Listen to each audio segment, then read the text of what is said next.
Site plan. Yeah, so special use. Special permit is good to 3 other.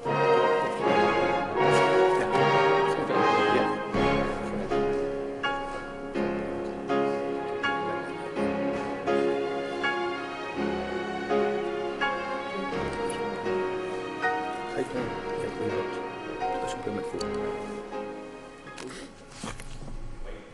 Can I have your attention, please? We're going to be starting up very shortly. Good evening. Welcome to the Lowell Planning Board for January 24th, 2019. Tonight, we do have 3 public hearings on. Prior to the starting up the public hearings, we are going to go into an executive session to address some legal matters. So we are going to leave the room for a minute. We'll be right back. So thank you very much for your patience.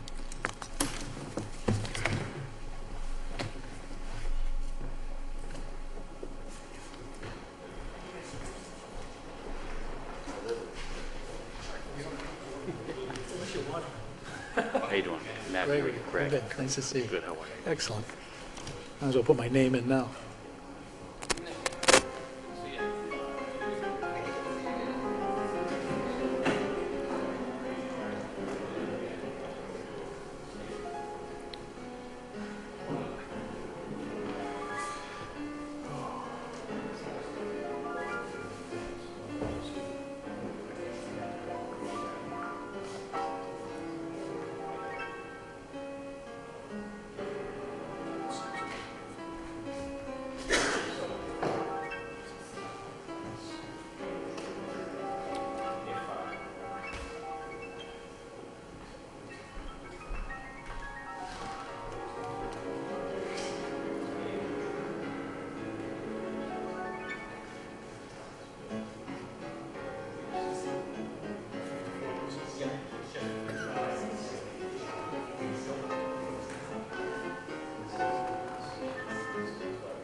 Can I have your attention, please?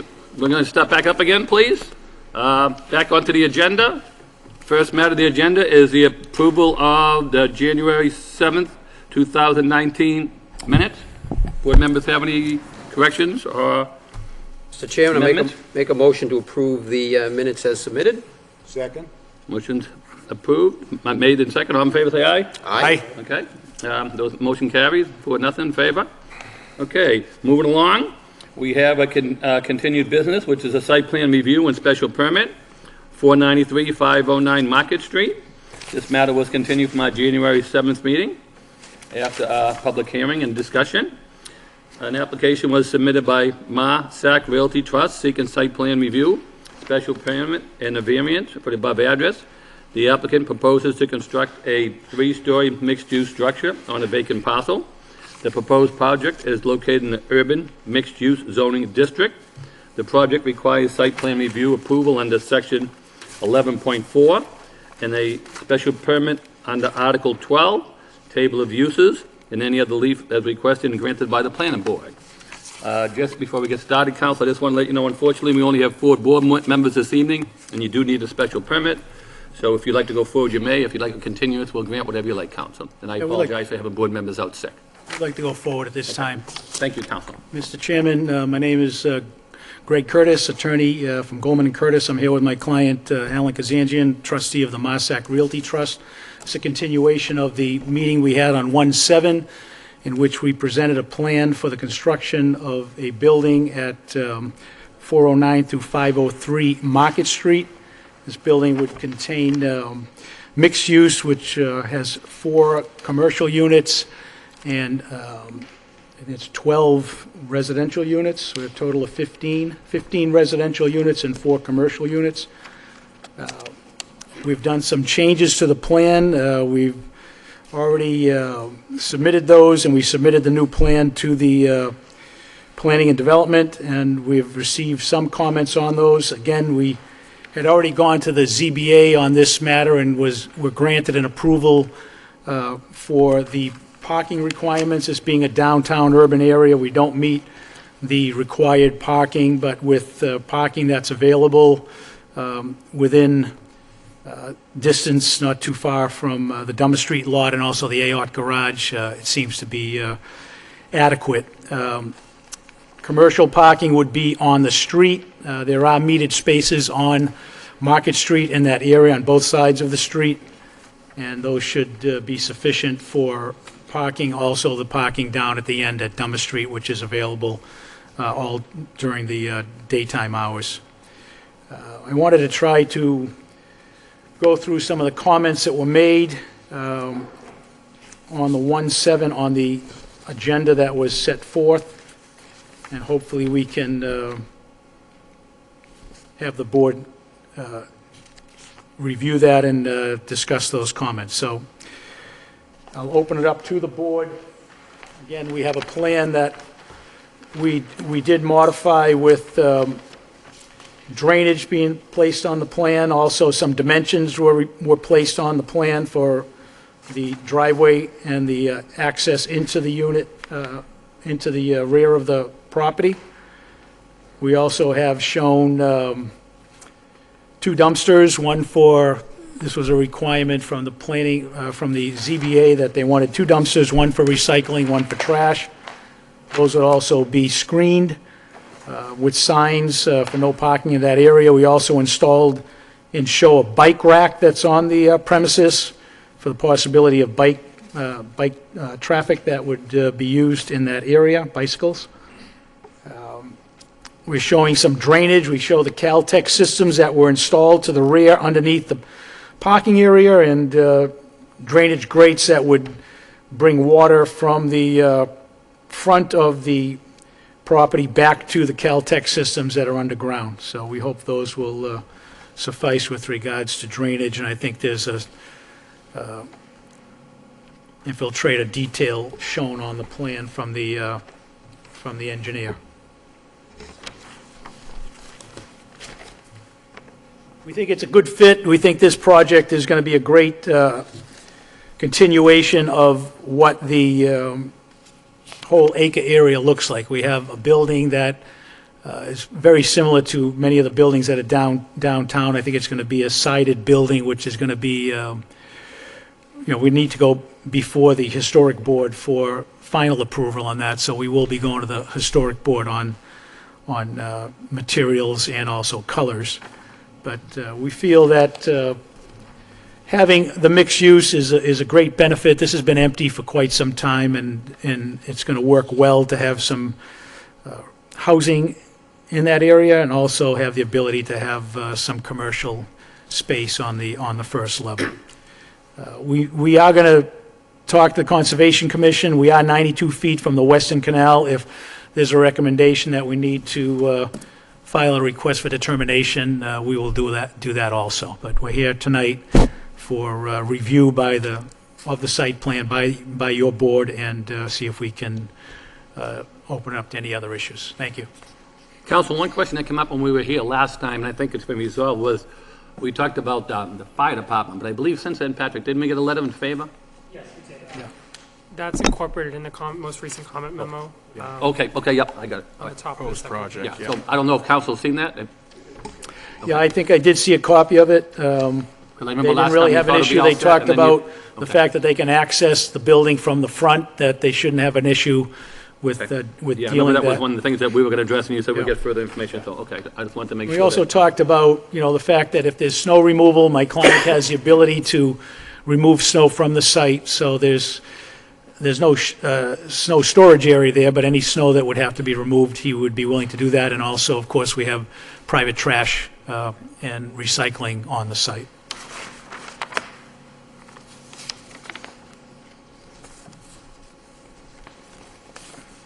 Anything further, council? I have nothing further at this time. We'll open it up to the board for questions or the public. Thank you. So at this point in time, I'll open the matter up to the public. Anybody here this evening like to speak in favor of this project? In favor? In favor? In favor? Hearing none at this time. Anybody like to speak in opposition? In opposition? In opposition? Hearing none. At this point in time, we'll turn it over to any board members, whether they have any questions. Mr. Chairman, Yes, Mr. Guys. I had one question that I did ask the last time we met, and I was wondering if there's any update on it. Acquiring it as to what type of commercial or retail units you would be leaning towards. Have you guys had any progress with that? Again, that's not a requirement. It's not gonna affect my decision at all. Can't. But if you do have any information, I'd love to hear it. Alan Kazanjian, 705 Dutton Street. No, we have not. We've actually been talking to the city. Yeah. See if they have any ideas also. And Yeah. so right now, at this point, no, we don't Okay. have. Yeah. All right. That's all the questions I have. Thank you. Thank you, Mr. Guys. Mr. Snetsky? Yes, I don't have any issues here. I'm looking at the notes we have from going back to December 3rd and subsequent meetings, January 7th.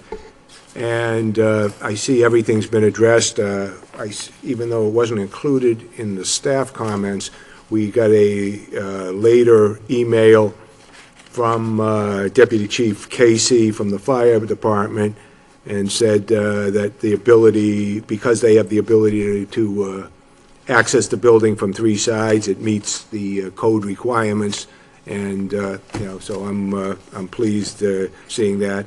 And in addition, it's going to be a alarmed and sprinklered building. So that was one of the concerns we had discussed.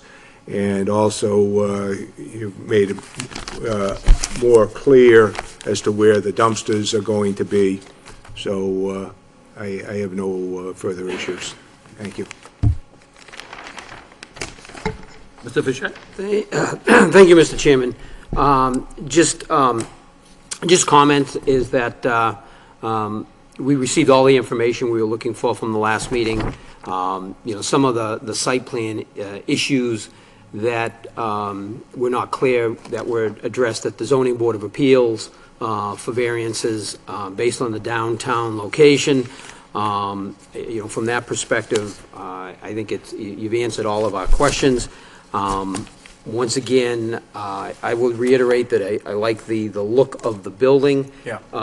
It is interesting when we always have a project that requires historic board approval as well. So I guess what I would be looking for, Patrick, is in our decision, is that DPD to draft, if we were all in agreement with what was provided as the architectural renderings of the project, is that the planning board strongly urges the historic board to keep the look of that building. I understand they're going to be reviewing material and materials that will be used, but obviously the number of windows, the rhythm of the windows, and how that project was presented to us, I think is fitting for that neighborhood. I just want to make sure that that's the spirit in which we're approving that project or would make the motion to. The only other comment, and I know we discussed, my understanding the sidewalks are to be addressed as part of the bridge project. Right. But if not, if there's an issue, we could I'm just going to make that as a condition. Right. That the applicant would. Yeah. Whatever's not completed by the bridge project, we will complete Okay, to the good. I just wanna make sure recommendations of the engineering and DPW. Okay, Yeah. good. And I knew you were in agreement with that the last time. I just Yeah. wanted to make sure that we incorporate that in here. So, thank you. I have no further comments. The only question I had was about the sidewalk, but I know you both addressed that last time, saying, looks like the state's going to fix that. If not, we'll take care of it. I was happy that we get the letter back from the fire department. The plans have been updated, so I have no concerns with the project. I think, as I said last time, I think it'll be a good project. Yeah. So what's the wish of the board? We need two motions, one for a site plan and one for a special permit. Mr. Chairman, I'll make a motion to approve the site plan with the following condition, that if the state does not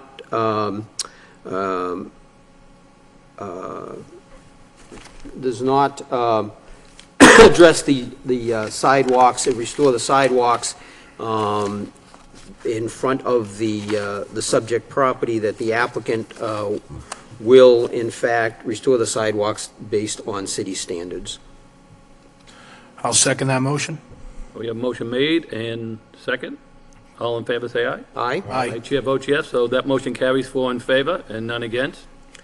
So now we have the special permit. Mr. Chairman, I'll make a motion to incorporate the condition of the sidewalk, and then with the special permit, because we do have some latitude with respect to design. However, we have to defer to the historic board, but I would like to incorporate that, is that the planning board does note that we strongly urge the historic board to maintain the look of the structure that was presented to us, including the windows and the rhythm of the windows as presented in the applicant's public hearing presentation to this board. I'll second that motion. Motion's made and second. All in favor, say aye. Aye? Aye. Chair votes yes. Therefore, the special permit carries as well. 4 in favor, none against. Good luck. We wish you well. Thank you very much. Thank you.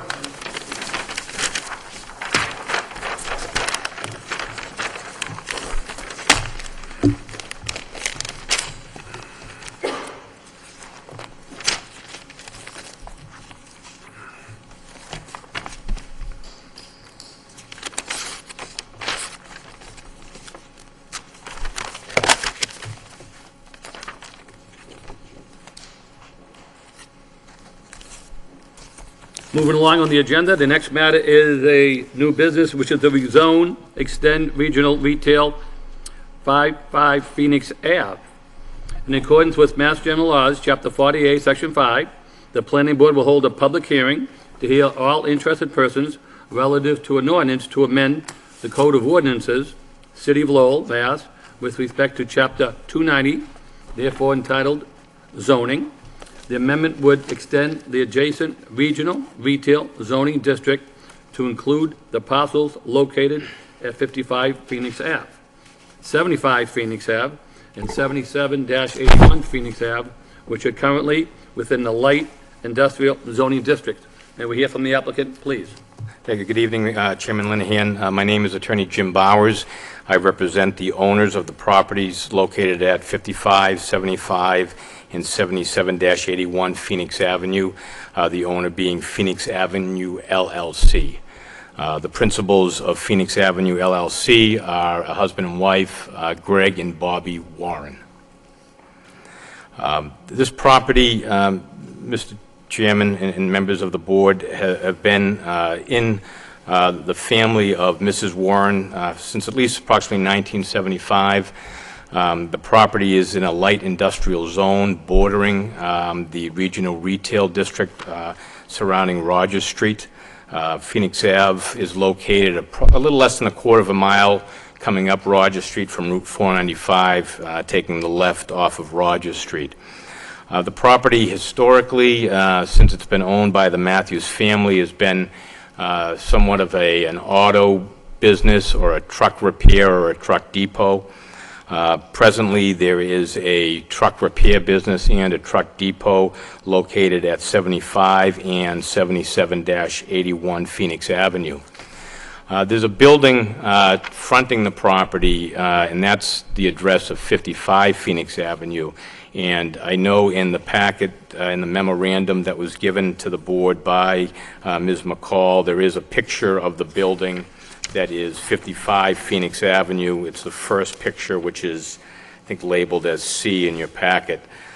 This is the particular building that is bringing my client before the board, asking that the area that this building is located be rezoned from light industrial to regional retail. As I said, historically, this property has been more of like an auto and truck type of repair business there. My client's, Bobby Warren's father was Frank Matthews, had operated a business there, an auto business, and had built the building there at 55 Phoenix Avenue. And at one time, it was used to house various used vehicles and vehicles that were in repair. There was a fire there on the property in the late 1990s or early 2000s that destroyed the rear of the building. Right now, where the rear of the building was is just a cement pad out in the back right now. Mr. Matthews had passed away in 2013, and his daughter and son-in-law endeavored to kind of restore this building and make some use of it. It had been not being used for many, many years. They began doing work on the property through the assistance of the City of Lowell Inspectional Services. They brought the property up to code, and they've done that work from 2013 up to approximately 2017. So from 2013 to 2017, the property was completely vacant. Since 2017, the first floor of the building has been leased to a company that principally does training videos, like state police type training videos, and they also use it for, like, I think commercials and some type of audio studio there as well. The second floor has remained vacant. The second floor is about 3,600 square feet. They've been unable to lease that to anyone. They have been approached, however, over the course of the last 3 years or so by various types of retail establishments. They've been approached by a plumbing supply company, an auto parts company, a hairdresser, a candle company, a food service company, and most recently a company that is interested, if it was to become retail, in operating a marijuana dispensary out of that location. Last May, the City Council adopted the ordinance as to where those types of establishments could be located within the city, and that's both within regional retail and office park. My clients filed the petition under Chapter 48, Section 5, and Section 1.7 of the Lowell zoning ordinance, seeking to change the zoning for this parcel of land from the light industrial that presently exists there, and asking that it be made regional retail so that they could lease it and they could make optimal use for it. Because the prior use that existed in the last few decades no longer exists there. The building now is up to code, it's handicapped accessible, and they're looking to make the best use possible with respect to the property.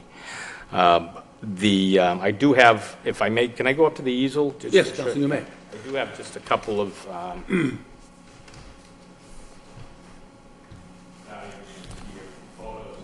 I know that you already have a copy of the photo of the building. If you could just try to turn a little bit more so some of the audience can see. And Councilor, if you could pick up one of those microphones and hit, Right behind you, Counsel. and then you hit the green button, and that will amplify your voice.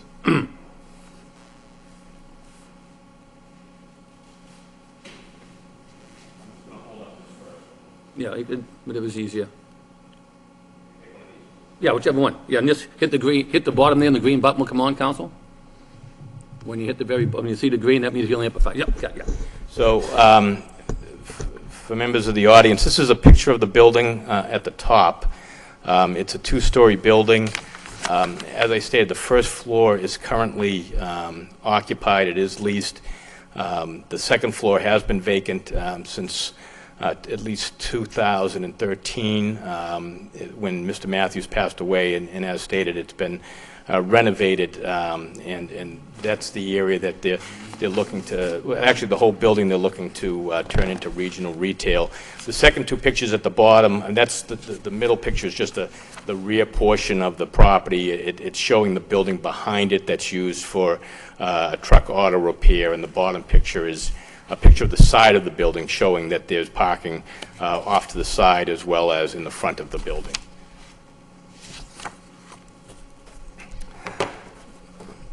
These other diagrams,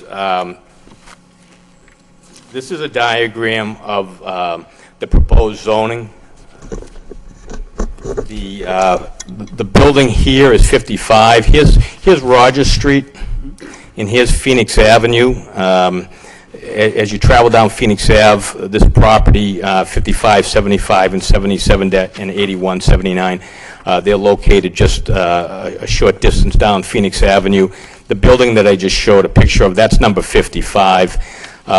This picture shows the fact that the building number 55 really exists on all three lots at that location. It's sitting on three separate lots, which is why we're petitioning for all three lots to be made regional retail. The other two buildings there are the truck salvage and the truck repair and the truck depot located in the other two buildings there. This next picture is a blow-up of the city's zoning, and it shows in the pink here where the regional retail is located. This is right here is Rogers Street. You can't see it that well if you're from a distance, but there's the roadway right down here, and there's regional retail as you know going up Rogers Street. This purple property here in the middle, that's the Phoenix Ave property that we're talking about. So it is abutted to both the east, the north, and to the northwest by regional retail. So my client is looking to make this parcel right here that's in the purple to make that regional retail as well. This picture here is a picture again of Phoenix Avenue, and here's Rogers Street here, and it shows the three buildings. And I brought this picture along for tonight's meeting to show that approximately 82% of this property is wetlands. So it's a rather large lot, but as far as its use or its industrial use, it's somewhat limited. Because much of the property is in a floodplain zone and is wetlands. The area that borders behind here on Wentworth Avenue the property on Phoenix Avenue that fronts Wentworth Ave is all wetland there. And again, the buildings here are the 55, 75, and principally it's the 55 location that my client is interested in turning into the regional retail, but looking for the whole property as well, since that building sits on all 3 lots at that location. And the last chart or picture I have here is just a satellite view of the area that shows the subject property is here with the red arrow at 55 Phoenix Avenue, and just shows what's in the area, the various car dealerships that are there, fast food restaurants, gas stations, bank, liquor stores, and the like that run up the length of Rogers Street, and then also surrounding the area of Phoenix Avenue, including Hannaford's, which I guess is located right here across the street.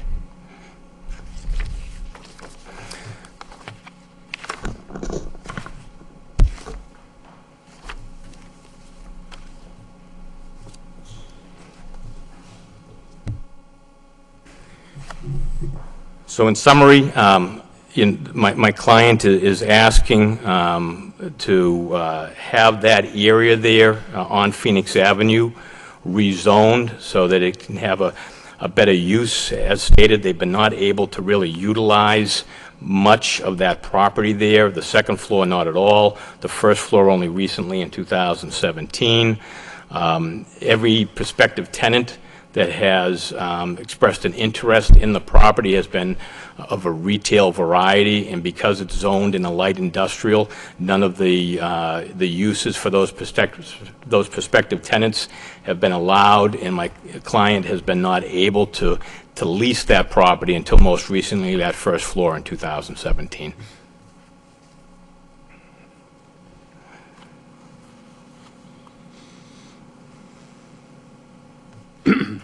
Thank you, Counsel. Does anybody else want to speak on behalf of the applicant before I turn it over to the public? I mean, anybody else with you want to speak this evening, Mr. Bowers? Does anybody else with you want to speak on behalf of the applicant? No. Okay.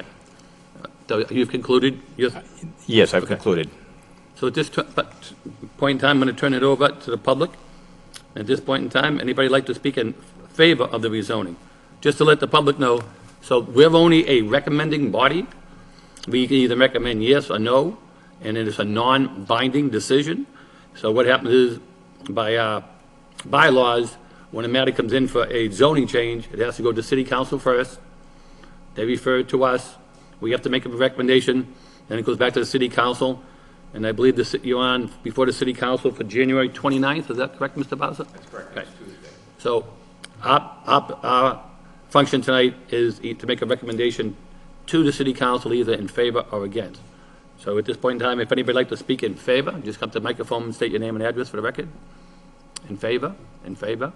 In favor? Hearing none. Anybody in opposition? In opposition? In opposition? Anybody want to speak against? Anybody back there? Do you want to speak? Oh, yeah. Just come to the microphone, please. And okay. Just give us your name and address if you would. Thank you. Take your time. Don't be shy. We're all sitting there going, you do it, you do it. That's okay. And if you feel like you're in the middle, that's fine too. I think I was. Part of that, but if you'd like to stay, you're wide open. Okay. I'm Nancy Pitkin. I live at 26 Waverly Ave, which is down the street from Phoenix Ave. And I don't see any issue with changing the zoning from light industrial to retail. And I think all of us agree with that. Thank you very much. Anybody else like to speak? Yes, just come to the microphone, please. Yes. Can I speak with a question, or do I have to be in You favor? do whatever you like. We'll try to answer any questions you may have. If not, Okay. I'll ask Mr. Bowser to try to answer them, but we'll try to do right. what we can. When you say from light industrial, you're saying that one building has, the first floor is being rented already? As light industrial, apparently, right? Yes. All right. Do we know what retail, or he just needs, at this board, you're deciding that it can be zoned or rezoned Correct. as retail? We don't know what retail is proposed to go in there. Correct. Would that be another whole other meeting? Yes. So it'd have to be twofold. One, it'd have to get passed by the council. whatever happens, what you decided tonight has to be brought to the The council. council, and then they either say yes for the zoning or no. Okay, but once they say yes to the zoning, and then, Depending on what they want to put in there, it may have to come back before us. If they want to rent it out to a hair salon, chances are no. They want to put recreational marijuana? Absolutely yes. absolutely has to come back. Absolutely. And before they even come to the planning board, they have to have a host agreement with the city manager before it even comes before us. If they don't get the host agreement with the city manager, it doesn't show up on our agenda. Okay, thank you. You're welcome. In furtherance of responding to that question, there also has to be a neighborhood meeting that would have to be put in If it was place. for If it was for recreational They cover their marijuana. bylaws. Yeah, that the neighborhood association would be notified for an informational meeting as to what would be happening. And again, if it was to be for that purpose, it would have to go before the planning board for a site plan review and for a special permit. Yeah, because we've already had one of those before us already? Correct. Patriot Care, I believe. Yep. Yep. So, anybody else like to speak? I'm sorry, Counsel, do you have anything else to say? No, I mean, that, is in summary of what my client is looking for. They've really tried to make this property conform to what the city would like. They spoke very highly of Sean Shanahan and the assistance that he gave to them when they were renovating the property to make it compliant with the city code. But once they've done that, they really haven't been able to do anything with it. The use that Mr. Matthews had previously utilized it for is no longer in being. And so they're looking to make better use of the property. I mean, if they were to be able to use this as a retail establishment, the building itself, the front, I mean, it would all be dressed up, a bit. It would all make it something, I think, that be more pleasing, as far as the curb appeal, to the property in that area. And it really does, we think, fit, with the area, whereas the property is really surrounded by regional retail in that location. Thank you. So at this point in time, I'm going to turn over to the board members. Whoever may have any questions. Mr. Snetsky, can I start with you? Yes. Let's for a moment forget about what the proposed actual use would be. Let's focus on the zoning aspect. The zoning for the city was crafted with specific criteria and goals in mind. And, this particular parcel and much of that around it was designated as light industrial, and it was done with good reason. And it's our understanding from comments from staff that there are not many light industrial parcels left in the city, for development. Because the applicant has not been successful in marketing the property, I do not think is necessarily a good reason to rezone it. The zoning of the property was established for a reason. That reason still exists. And, the applicant's inability to market it at this point, I don't think is a criteria for rezoning. Then, now let's consider the proposed use on top of it. In addition to all the other legal hurdles that would have to be overcome, host agreement with the city, and all of that. Then we have, traffic, parking, public safety issues, and everything. For those reasons, I, do not support the rezoning of this parcel. And thank you. My client is, has been most recently approached to lease the space to a retail marijuana dispensary. But that was the last, prospective tenant that came to them.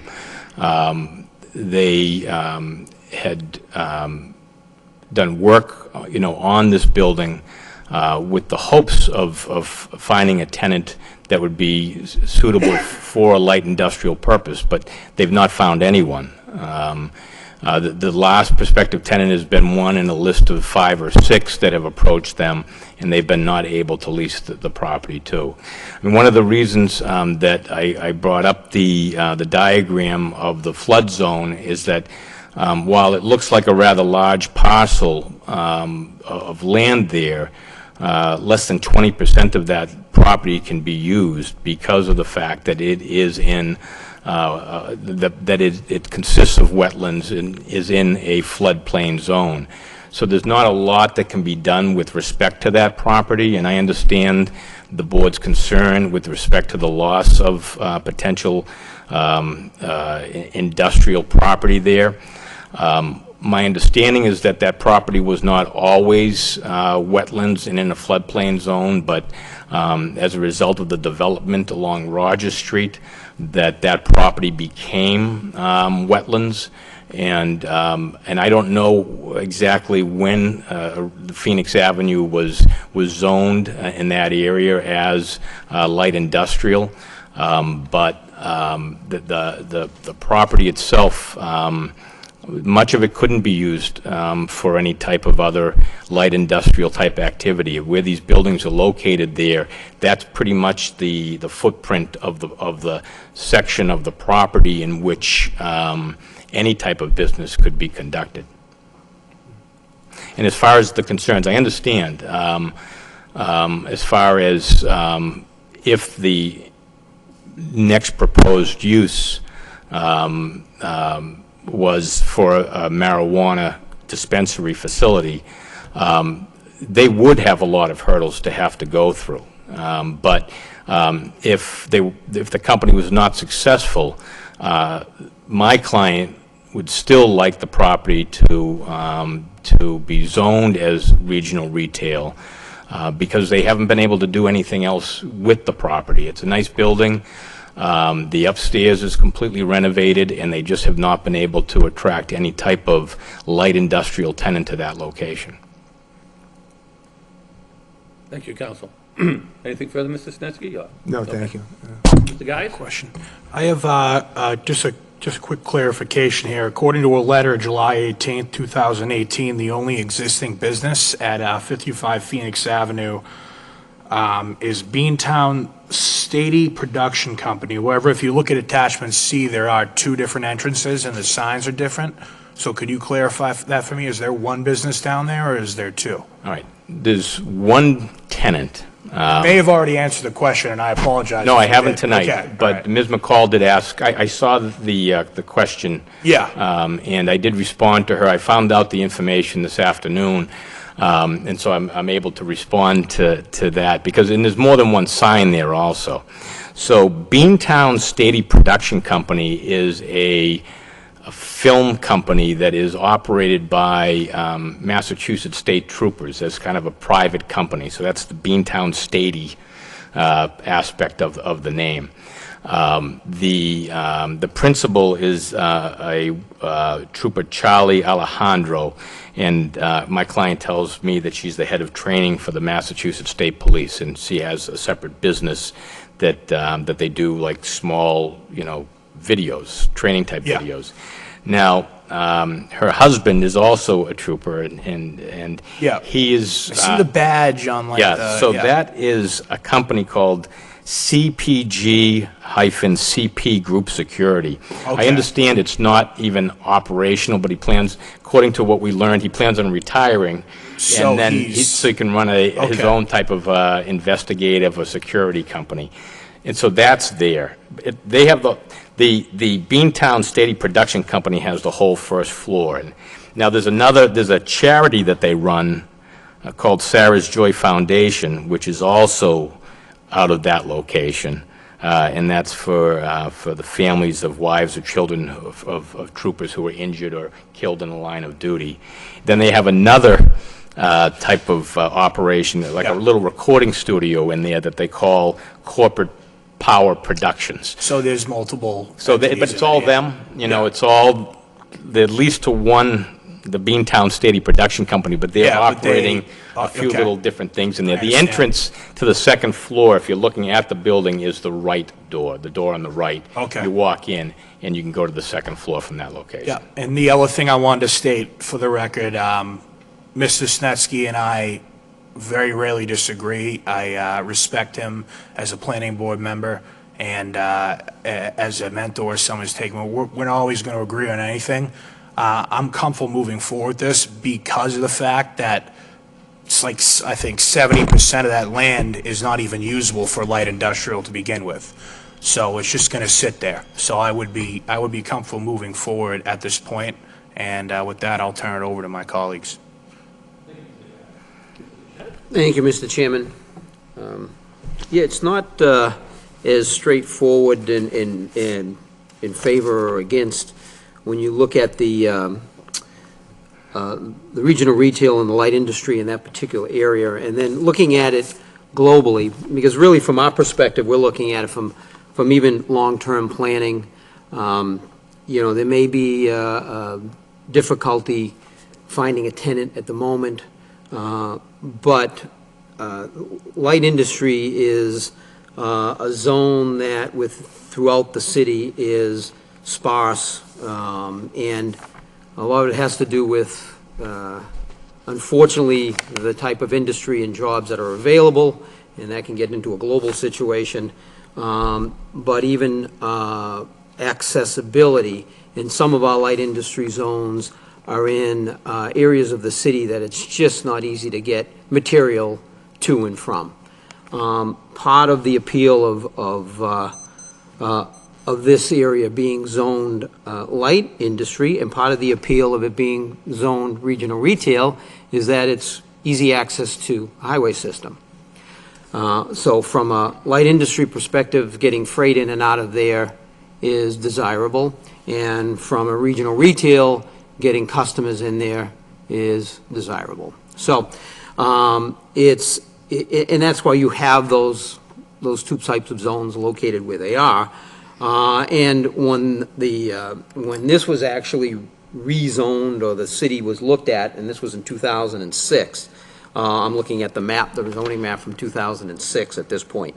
The existing use was taking into consideration and preserving as much of that light industry as possible.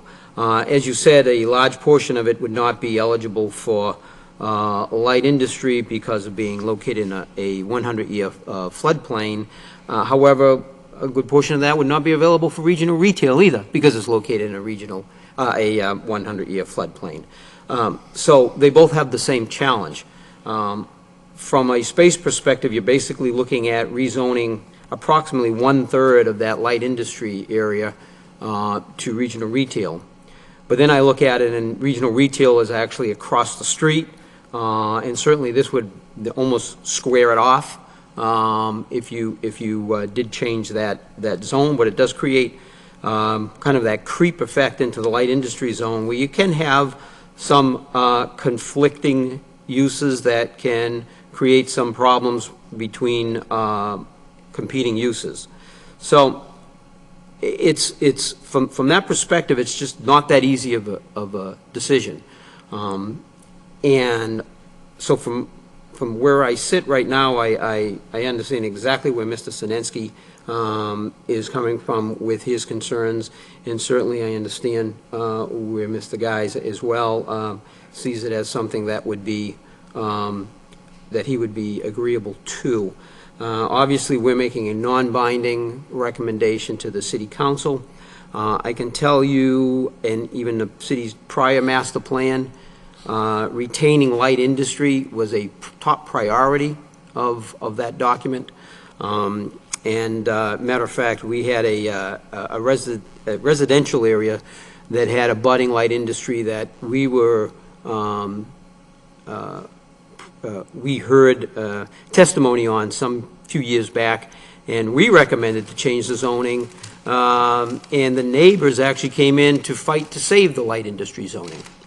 So incited the master plan in their argument. So it's really not a straightforward decision from I think from the board's perspective as what we're trying to preserve. I would have to say at this juncture, I don't think you've made a case to change the zoning for regional retail. You've talked about an owner that's having a hard time renting the building, but you haven't really talked about the case of how that fits into the city's master plan, how that would dovetail into an area that is zoned light industry and also office research park. And that's what I was looking for this evening, to see how that would. Yeah, I think, and I hear, what your concerns are. I think that the area there has changed somewhat historically as far as what this property was used for, where at one time it was, I think, just kind of like a giant, kind of an auto salvage type repair lot there. And it may be partly because of the fact that, that it's not a large area that can be really put to use there, that it did, change into what's there now, which is basically a building that doesn't have a light industrial real use to it beyond maybe what's being used on the first floor. I think when you think about light industrial, you're usually thinking about using up a large area or a large parcel of a property. This property, because of the issues with that it's really surrounded by the wetland, there's very little that you can do from a light industry standpoint on that property, other than to maybe take those buildings down that are there. There are tenants there, and they would continue to operate there. And I know that in the memorandum that the board received, that those uses would still be grandfathered in if there was a change to the zoning.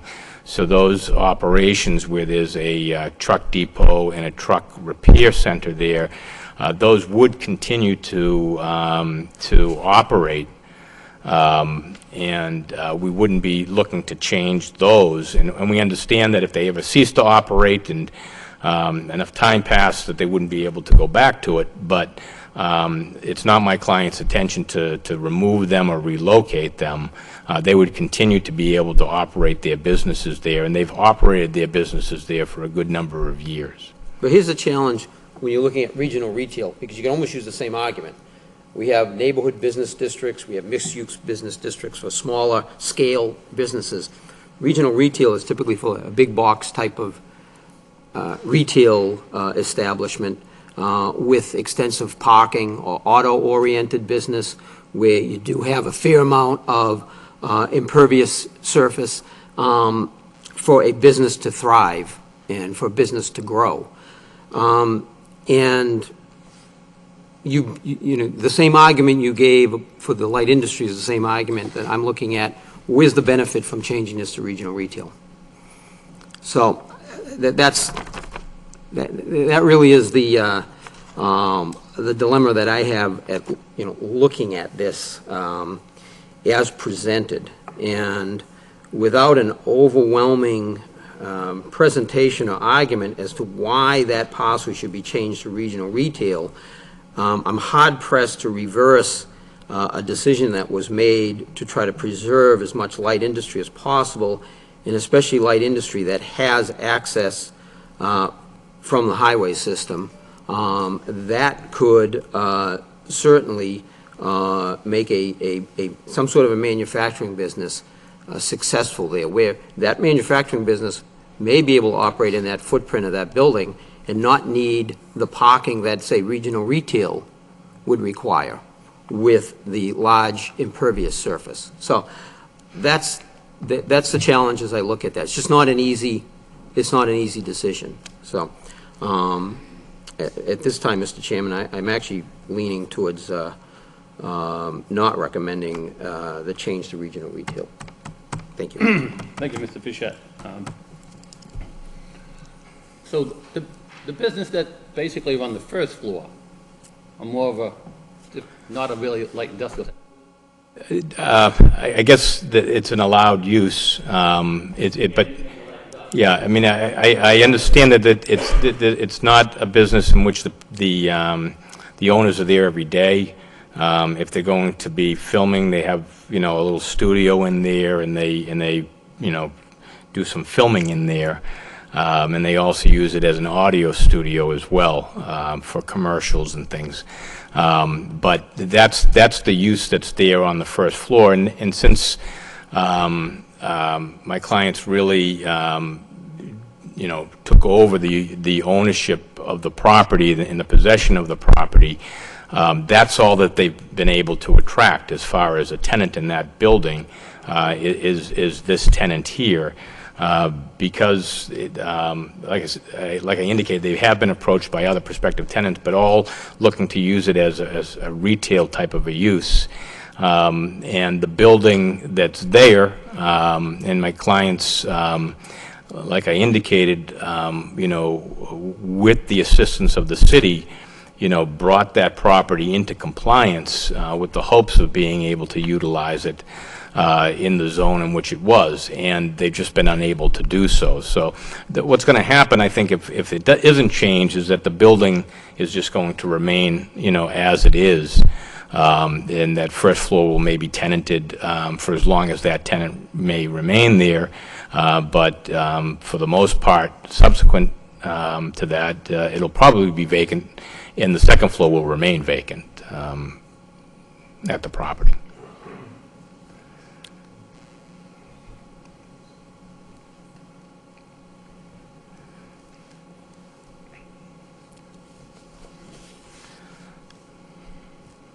I know this is my co-board member, Mr. Bishop brings up, is that light industrial is a small amount in the city, and the goal is to maintain it that way.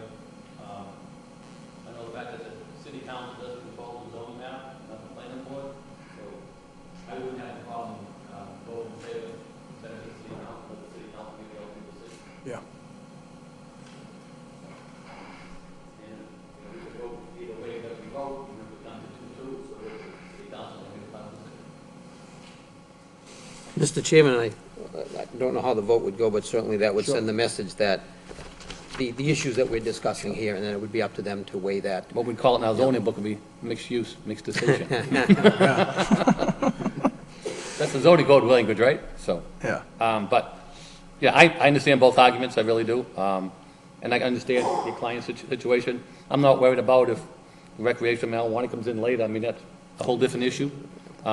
And if it doesn't get them, if they can put somebody else on the second floor, put a hairdressing salon, the other ones you mentioned earlier, I don't see any problem with they do to that area right back there. I mean, I know the area very well. I mean, we've been there when they built up everything else. Boston Chowder, they just came in a little while ago, just did a whole expansion. I live within 2 miles from there. Mr. Guys lives within 2 miles from there. Yep. We've approved Hannaford, McDonald's, just Hogan Tire, Dunkin' Donuts, everything on Roger Street Right. since I've been here, which has been 34 years, but, so I don't have a problem with it either way, so I'd be willing to vote in favor of it, so.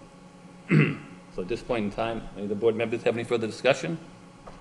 If not, make a vote and see which way it ends up, so. So I'll start by making a vote to say recommend favor. Do I have a second? Second. Okay. Anybody else? Okay, so that motion doesn't carry.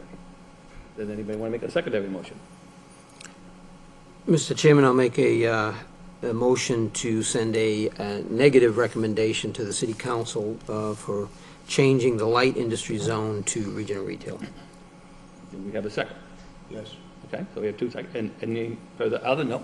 Okay, so that motion doesn't carry either. So at this point in time, we have basically 2 votes in favor and 2 votes against. So you're not getting a favorable recommendation either way, but that's the way we can send it to the council. And anybody who's curious, the meeting will take place at the city council on January 29th. And that's when it'll be a binding recommendation by the council, whatever they decide. So if anybody has any further input, or people who, people who are watching on TV, they can always be there for the city council matter on January 29th. So basically, Pat, you have that basically neither motion carried, so basically we had 2 votes in favor and 2 votes against. Okay? Thank you and good luck. Thank you, Mr. Lanahan. Thank you, members of the board. Senior counsel.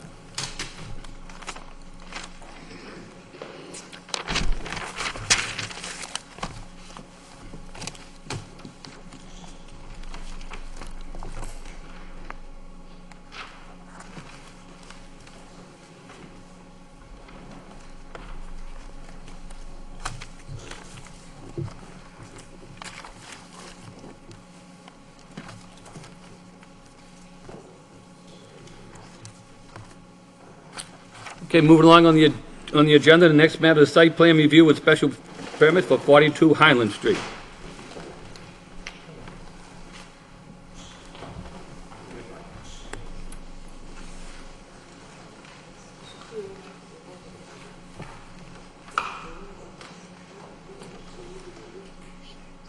Yeah, I will, yeah. I told him beforehand anyways, but Yeah, I think so, yes. Sure, yeah. I told him that we came out and we would come in the front door, but I'll make it public to him. And we were walking by, so, yeah.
So for the record, my name is Matt Hammer with Lamplex Engineering. Oh, sorry, Chairman. Sorry, okay, I'll just wait for you to get set up, no problem. So this is a site plan review and special permit for 42 Highland Street. An application was submitted by Southern End Realty seeking site plan review and 2 special permits to construct 2 duplexes behind the existing structure in the traditional neighborhood multifamily zoning district. The proposed project requires site plan review under section 11.4 because of the proposal of 4 residential units and a special permit under the table of uses, Article 12, Section 12.1D. The project also requires special permit approval for Section 6.7 for a driveway that exceeds 200 linear feet and other relief required by the zoning ordinance. Mr. Hammond, just to let you know, as I indicated early in the evening, we only have 4 board members, because we have 2 out sick. So since you need special permits, we can either continue the matter till we have a full board, or if you'd like to go forward with what we have tonight, that's up to yourself. Understood. Okay. Thank you. So you want to proceed, or do you want to continue it? I guess we'll see how it goes. We'll Well, I'd like continue. to know beforehand. Okay, Wait well- till we vote and then ask for continuance? Yeah, well, you know, we have no problem continuing. I know we've had some initial discussions with the abutters about some of the vegetation along the side. Okay. If the abutters would want to meet out at the site, we can most certainly do that, if that would be helpful.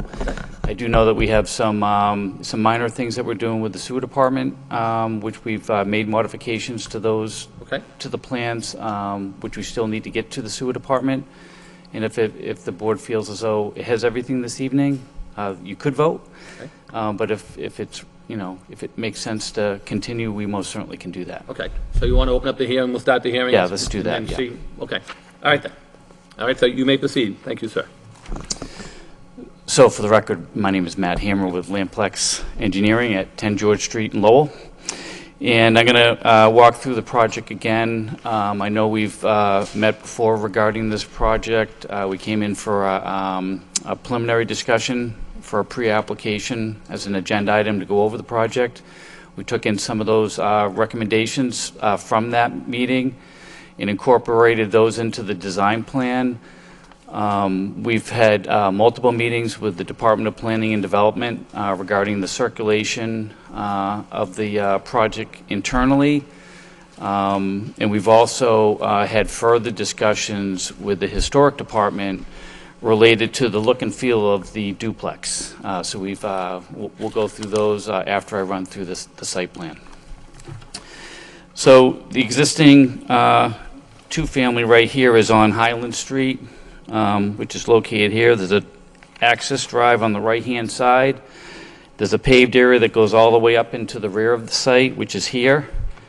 There's a few outbuildings, and is mostly clear throughout the property with various amounts of landscaping in and out through the property.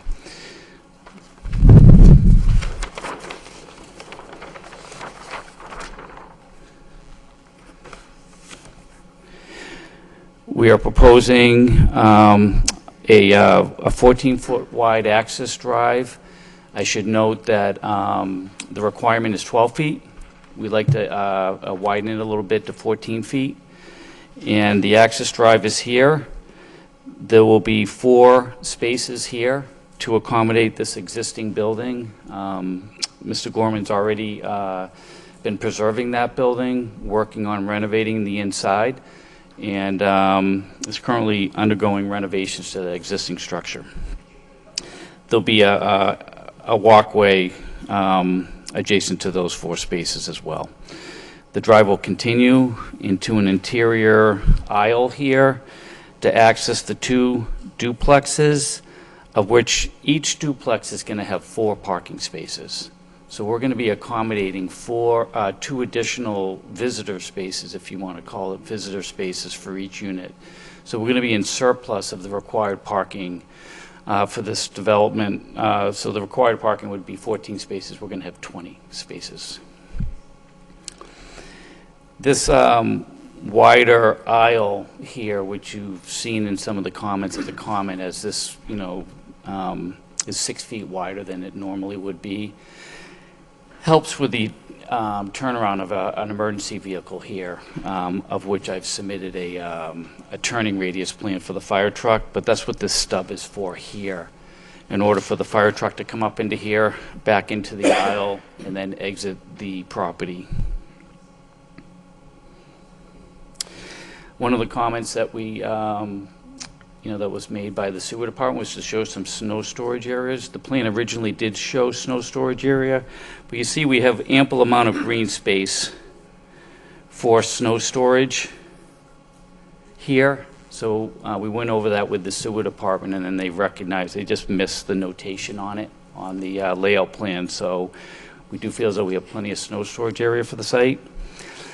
We're going to be adding this walkway that came up during the discussions. I believe it was Mr. Fischette that was talking about an interior walkway to connect us down here so they can come out onto Highland. So I know that's one of the goals of the special permit, is to create some pedestrian access ways. So we added that to the plan. I should note that there's going to be a significant reduction in runoff from the site. We have a very detailed drainage plan for the site. There's going to be a lot of infiltration on the site, and there'll be a significant reduction in runoff to the neighboring properties and out onto Highland Ave for this project. One of the comments that came up initially with the fire department is, because this is greater than 150 feet, They like to see a 20-foot wide access drive. Some email correspondence went back in the fire department. In the NFPA regulations, if the building's a sprinkler, then that requirement is not stringent for that requirement. So we are going to be sprinklering these buildings here, and that sufficed the fire department through some email correspondence related to that.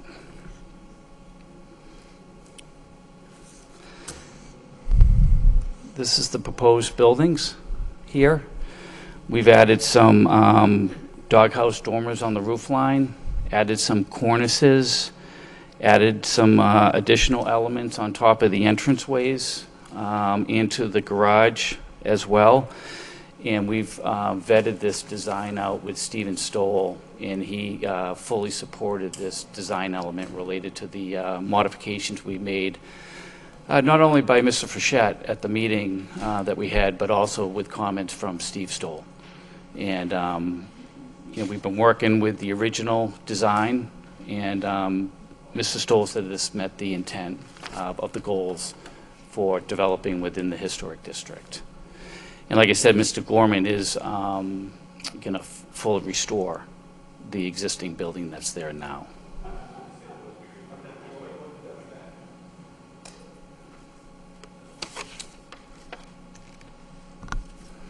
And I can answer any questions from the board. Thank you. This time, at this point in time, I'll turn it over to the public. Anybody here want to speak in favor of the project? Anybody in favor? In favor? Hearing none. Anybody in opposition? Anybody in opposition?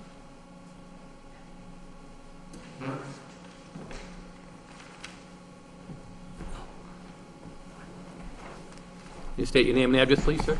My name is John McDonough. I live at 26 Highland Street in lovely Lowell, Massachusetts. First of all, I want to thank the board for their service to the community. Thank you very much. Thank you, sir. Thank you, John. A question that I had, and I got answered before the meeting, but I want them to answer to the board as well, okay? I'm happy to know that they're going to sprinkler the buildings. Are we going to sprinkler the original front building as well?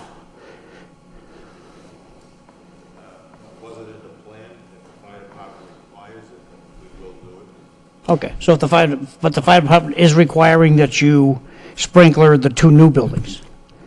Okay. Most of the buildings we do, we sprinkle them anyway. I understand, but just talking about Happy Highland Street, that's also. The two back ones are going to definitely be sprinklered, and only if the fire department makes sure you're going to do the front building. No, we're doing the back ones anyway. I understand, but the original building that's on the site now, there are no plans to sprinkle that building unless the fire department says so? Correct. Okay. The driveway, I know that Matt said the driveway is nice and wide. Living on Highland Street almost my whole life, backing out onto Highland Street is almost impossible in 2018, 2019, 2020, and going forward it's going to get even worse as the neighborhood gets chewed up with condos and people have, there's a lot of traffic on the street. There's a school across the street.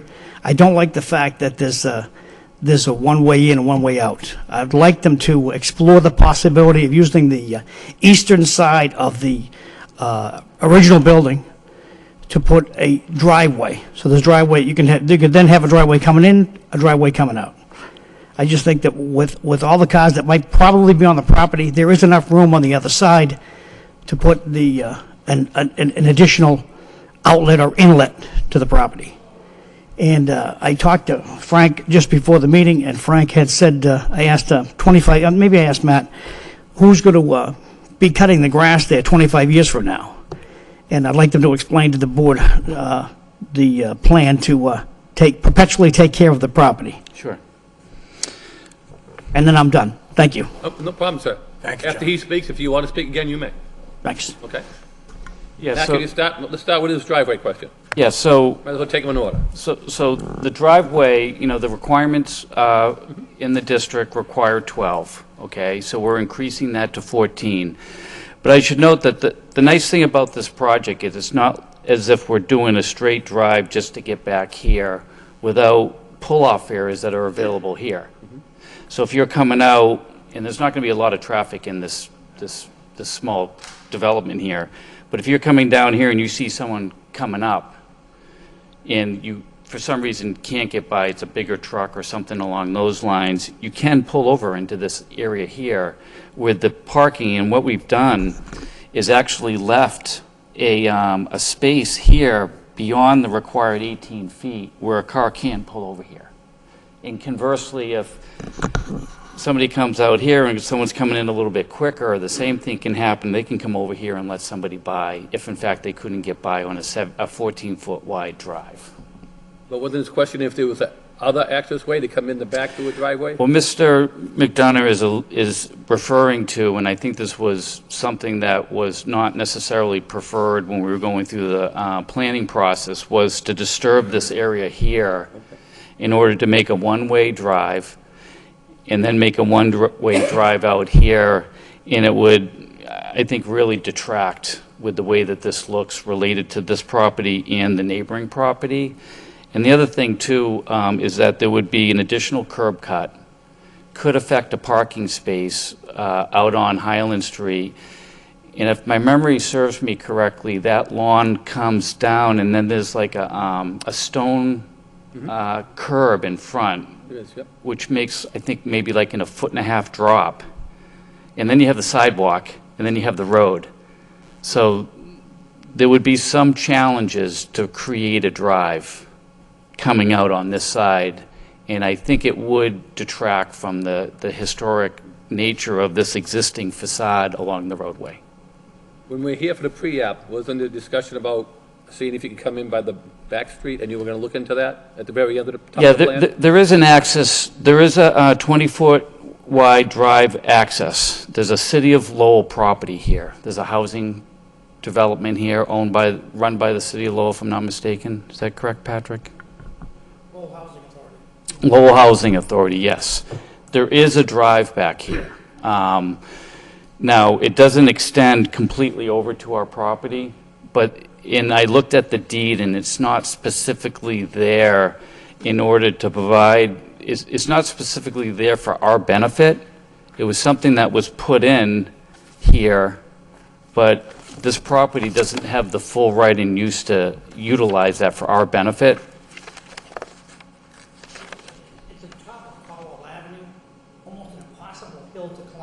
Oh, yeah, right, yeah. And it's very cramped up there.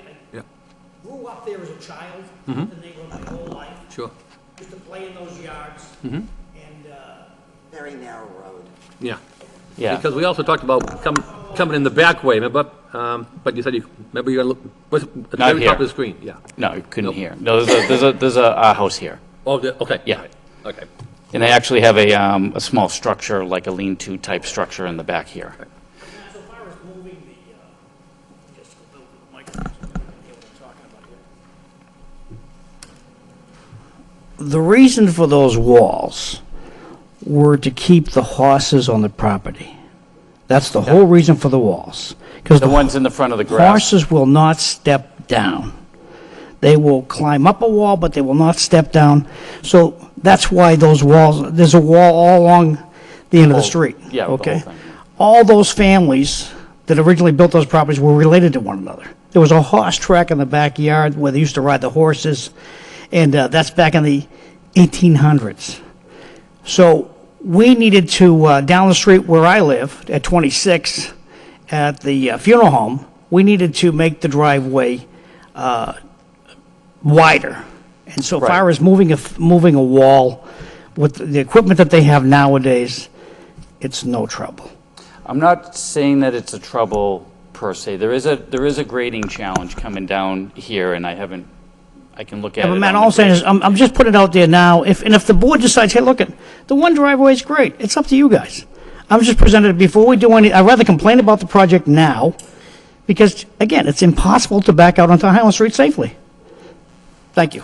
Yeah, I Right. mean, obviously you'd want to make it that they could drive straight out. I agree with you on that, sir. And we were discussing this all along through the DPD process about how to get in and out here, and it was generally acknowledged that having this extra space here, that's why we pulled this in, this parking, so that you can pull out here, and that nobody would be backing out onto Highland Street. Everyone would be coming straight out. And that because the development yes, it is 6 units, but it's not, it doesn't go beyond a point where there's a need for a wider drive, in my opinion, but this is the way the regulations are set up. And, you know, we want everyone in this development to be happy as well, but we feel as though that there are areas that give you a point of sight to anything, to somebody coming up into the property in order to prevent a conflict there. But, you know, again, it hasn't come up as a comment as of yet, but we respect the comment, so. At the 2 new buildings you put on there, Yeah. there's no cellar. That's my, Is there a cellar in the new buildings? No, there is. There's a cellar in the new buildings? so. Does anybody else want to speak? Yes, I'm sorry, Mr. Chairman. Okay. The grass. I'll do this young lady next. Cutting the grass for 25 years Okay. from now, right? That'll be pretty high by then. Yeah, it's going to be quite tall. So, No horses to take care of it. no, kidding aside. So, you know, there'll be a full homeowners association. The individual owners will put money into a homeowners association. There'll be a fee that they're required to pay, and there'll be an outside management company that would manage the facility of the snow clearing, cutting the grass, maintaining the property, maintaining the outside of the buildings and everything else, just like any condominium association. And that'll be a recorded instrument that will require them to cut the grass. Yes, ma'am. Hi, my name is Doreen, and I live at 76 South Highland Street, which is parallel to Highland Street. My home looks directly at 42 Highland Street. My concern is lighting. My home is inundated with lighting from Highland Street.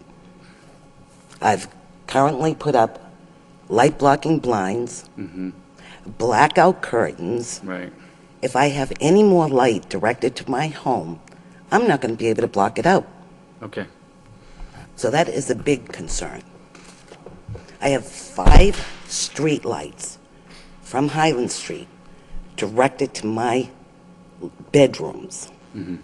Directly to my bedrooms. That's just Highland Street. Right. I have a street light directly beside my home. I have the street lights, rather I have the home lights from my neighbor across the street flashing in my home. Plus you just put all these LED lights out. I mean, my street is like daytime at nighttime. I don't even have to put my hallway light on anymore. My hallway's that lit up. So I want to know what you plan on doing for lighting. And are you planning on removing all the trees there as well? Because that's a good block out for me. On the back end. On the back side here? Yes. Yeah, so the trees that are there in the back on the property line would stay. Okay. But I need to know what you're going to do about the parking lot lighting. Yeah, so what we would be proposing, and this could be a condition of the approval, would be just downward facing lighting coming in the garage, and the sides could be light blocking on the sides, so it would just be downward facing. Can you put in those orange lights instead of the LED lights? Because those LED comes in colors now, too. Yeah, but they're still bright. They're still very bright. But They do come in colors. But these would be motion-sensitive lights coming into the garage. They would be on for approximately 5 minutes. They would be downward-facing lights and would not emit light off of the property.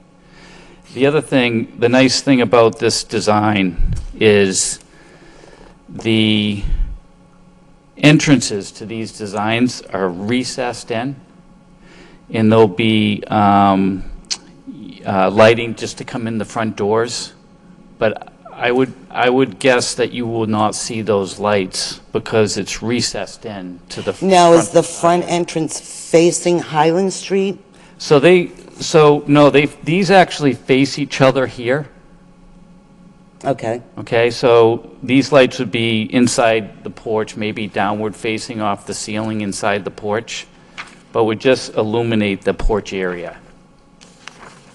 And then suspect I don't think this. the front house is really going to be much of an issue. It's more the Yeah. street lights that are up high. Yeah, so we're not going to have any And I was street, afraid that with adding new homes, that with a parking lot, you would put those lights up as high as Yeah. the street lights. yeah, we're not going to have any street lights in this area here, which is really an entrance drive to the garages. But we would have a light outside the garage, just one. Which would be censored. Would just, yeah, it would sense the vehicle coming, it would go on for 5 minutes. And then, if somebody walked up to the building or something, it would go on. And it's just there as a motion-sensitive light. Okay, as long as we can make sure that it's like covered or... It'll be downward facing, so it Downward won't be just facing. a floodlight coming out like this that would just Yeah. shine Flood out. my house even more so. Yeah. Okay, thank you. I mean, it's getting difficult to sleep in my home. I hate to say it. I mean, even the blackout curtains, it's barely making it. Yeah. Thank you. You're welcome. You're welcome. Thank you. Anybody else like to speak? Yes, sir, just come to the microphone, give us your name and address.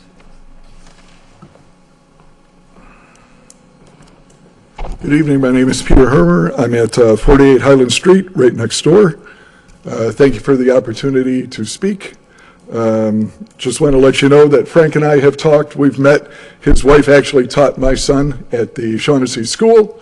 So we're not here as badgers. Yeah, there you go, right?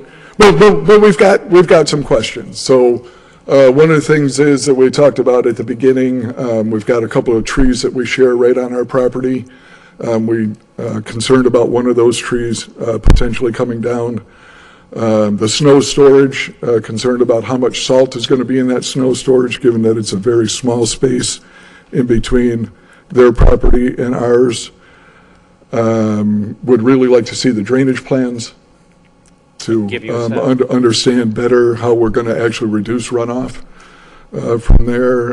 If we're digging out cellars, concerned about what are we going to do, or what's going to happen when we hit, ledge, because there's huge boulders back there, how much vibration on our house, and then fencing in between the house and our house.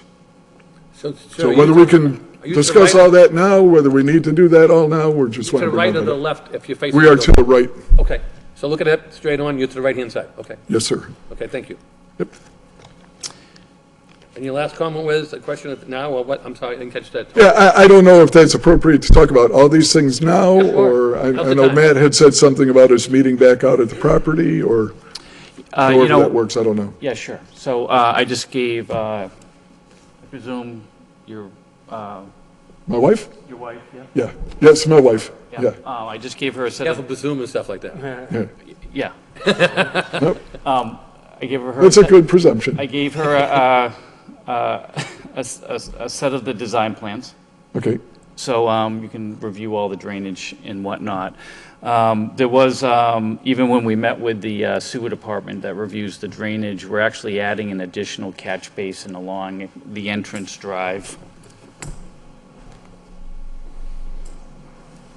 Located approximately right here. We're going to put an additional catch basin in and actually tie that into the sanitary sewer.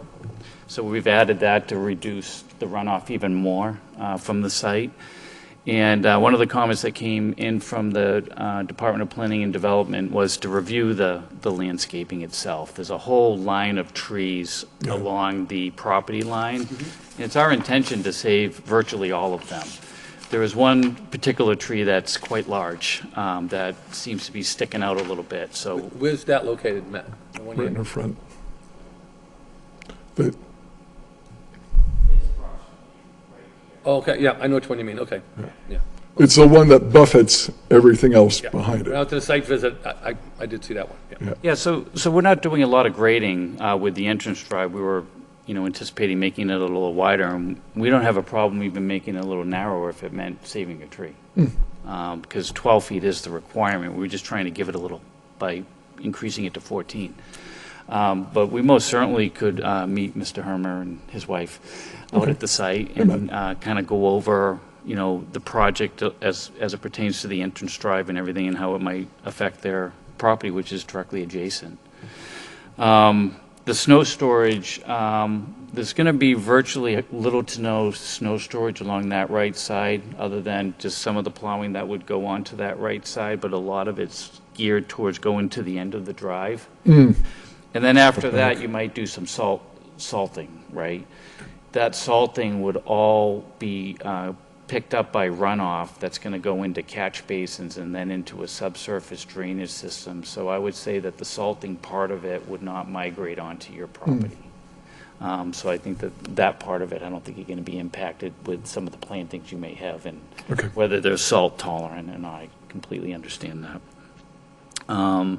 Like I said, again, we can meet you out at the site and go over things and Sure, that would be great. and alleviate any concerns you have related to the proposed road. And like I said, if the board's amenable to moving it down to a more narrow width, the pavement's essentially where it is now on that right side. We just straightened it out a little bit. In fact, the pavement will actually be a little bit further off from your line from where it is right now, just up in here. And, you know, if the board's amenable to reducing or try to save a tree or two, we most certainly would do that. We were just trying to give it a little bit more width if we could, just to try to get it as wide as we can, knowing that the 12-foot requirement, you know, it's there as a requirement, but, you know, if we can make it a little bit wider, we wanted to, so. So would you want to meet with the neighbors and then come back before our vote? Or how would you want to do this, Mr. Hamlin? Neighbors prefer that before a vote tonight? Meet on site or? Sure, we can do that. Yep. Yeah, we most certainly can do that, Chairman. I mean, because if we vote and you go and tell him you have his concerns, he might say, well, I'm sorry. I'm sorry, I didn't catch that. They said, if we vote and say we approve it, Yeah, and then he goes and meets with you, and you say, this is my concern, he can say, well, that's sorry, they already voted. right. I got you. You know, Sure. And I don't want to feel like we're shortchanging you by that. Yep, you know? I understand. So if you have concerns, they're willing to meet with you. We're more than happy to let's do have it. any applicant meet with the neighbors, work out their concerns, come back to us, because our goal is always to make a better project for the whole city and all the neighbors complete. Okay, super. Yeah, that would be great. Thanks, Chairman. And then I guess just the last thing about, you know, removing huge boulders back there and, And then, you know, any other I mean, questions? there's huge boulders back there. Yeah, so we And I think- we did a fair amount of test pitting on the site. We did 4 test pits. We do know that there's a little bit of rock down ranging from 6 feet, and then towards the back, it actually disappears in the back. And it's actually nice sandy material on the site itself, which is nice. So we do know about rocks, and the rocks would be disposed of accordingly if we encounter them while trying to install catch basins and things of that nature. So how much time would you need to meet with them and request to come back from the board? We can just come back at the next meeting. What's that, Patrick, February 4th? Yeah, I know that there's not a lot on the agenda for the 4th, but I Which one, the 4th? but I think we put One or two things, I think, 'cause you said East there's something Merrimack yesterday, up, right? put on, right? Yeah, So we put East Merrimack Minor on. modification Yeah. request. yeah, that's all we have on? Okay. So we've already changed the plans per the sewer department's comments. Okay. So those are ready to go right to the sewer department. I just wanted to make sure nothing was going to be added from this meeting. So let the board we members- anticipate that review to just take a few days. And so- And then we could meet So, Mr. What was the main comments that you were concerned about for the sewer department? They just wanted an additional catch basin put in. They just had some Standard questions. stuff then. Standard stuff, yep. Nothing that you can't accommodate? Correct, yep. Okay. And then we could meet Mr. Hermer this week, tomorrow, early next week. We'll Super Bowl Sunday, day before? Sunday at 5:30. 30? Yeah. See the large 6:17, screen. right up Yeah, you know, I see the hat that you're wearing, sir, so I don't think that would work. He's unavailable. or maybe we'll be at his house for Super Bowl Sunday. So. Does the board members have any comments, anything they want to discuss before we Excuse me, decide to? just one thing, so as far as the stones were concerned. I wasn't concerned about them being left behind. I'm more concerned about the physical vibration of getting some of those stones out. Yeah, That's if- all. If I mean, there is there's- any Good. techniques that require us to survey your property to ensure that your foundation is structurally intact via like some sort of blasting or anything like Yeah. that, the normal protocol through a blast survey would be done. Okay. And they have to go to all the neighboring properties and do a blast survey if that's something that needs to be done in order to do any infrastructure. I don't think so, Mr. McDonough, but you never know. We've done a fair amount of test pits throughout the site, so we don't anticipate that we're going to be blasting, but. Yeah, that's actually the nicer part of the site. We went 10 feet down and there was nothing but sand back there, gravelly. Yeah, no, we did a test pit right there. I didn't see, we found, I mean, I did 4 test pits where we do the drainage systems. So we're required to do those for the drainage, but I didn't see any filled debris in the test holes that we did.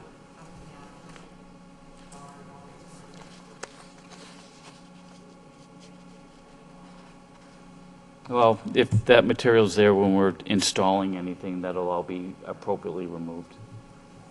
Okay, so this time I'll turn over, see if the board has any questions at this time, and then we'll decide on the request for the continuance, okay? Great. Thank you very much. Thank you, sir. Thank you very much. Mr. Stetsky, you have any questions, comments, or? Yes, first thing, number one, Patrick, have we received an actual set of comments from the fire department? I don't see any specific comments in our packet. We saw the stuff that you gave us before in this plan. Yeah, I'm not sure that we have formal comments in an email either. I would like to see, a formal comment Yeah, from the fire department. Yeah, Mr. Snetsky, we do have an email Oh, we do? from the fire department that was forwarded to Jared Okay. last week. And that correspondence initially was between Christine, myself, and the fire chief. Okay, if So that would be we do have forwarded something to in us writing. as board members, that'd be fine. You can just, if you see that, send it out to us. If not, thank you. Okay. Okay, that would probably answer a lot of this, but I'm a little confused, and maybe you can shed some light on this. I'm looking at the memo from Jared, from staff, and under the building department, he talks about, per state residential code, these plans appear to be okay. The revised plans do include a fire hydrant at the termination of the proposed driveway. I do have fire safety questions. And they talk about the turnaround, and I think we've addressed that. But he also says, also, the road which appears to serve as fire department access is only 14 feet in width, which is fewer than the 20 feet per 527 CMR ... Can you shed some light on that? I'm I confused most by certainly it. can. That was also an initial comment by the fire chief at the very beginning of this process, when we were in that preliminary phase. That CMR comment came up, because we know that that's a requirement. So that's a requirement for an access drive that's greater than 150 feet, that you have the 20-foot wide. The fire chief and I corresponded about the 20 feet, and in the CMR, it says that if the buildings are sprinklered, they don't have to hold strict conformance to the 20 feet. And that's when the fire chief came back and said, well, if you sprinkler both of the buildings, then I won't need to strictly adhere to that 20 feet. Okay, hopefully we can see that in some memo from the fire chief, and that'll clarify that, because I've been trying to reconcile this, and I've been having a difficult time doing it.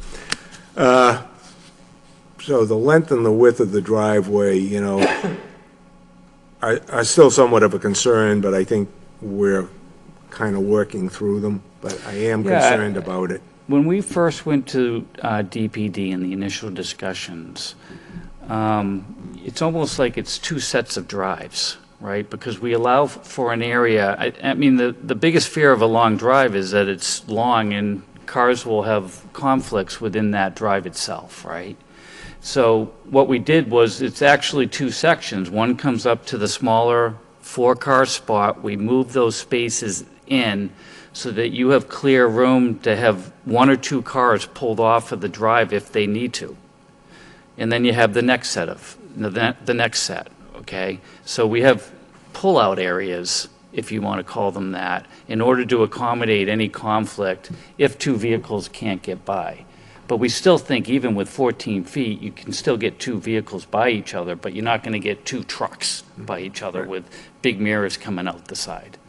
And we just, Might I ask that we get some further clarification from staff on that issue as well? The requirement for the width of the driveway, width, length, and so forth, because I'm still not totally clear on that from the memo we have. Okay, I mean, it is zoning compliant. Pardon me? It is compliant with zoning in terms of the minimum Okay. width. yes, so Mrs. Snetsky, the requirement in a TMF, if you go to the parking chart they have, it'll say two-way and one-way, and they'll give you different widths of the requirements in those districts.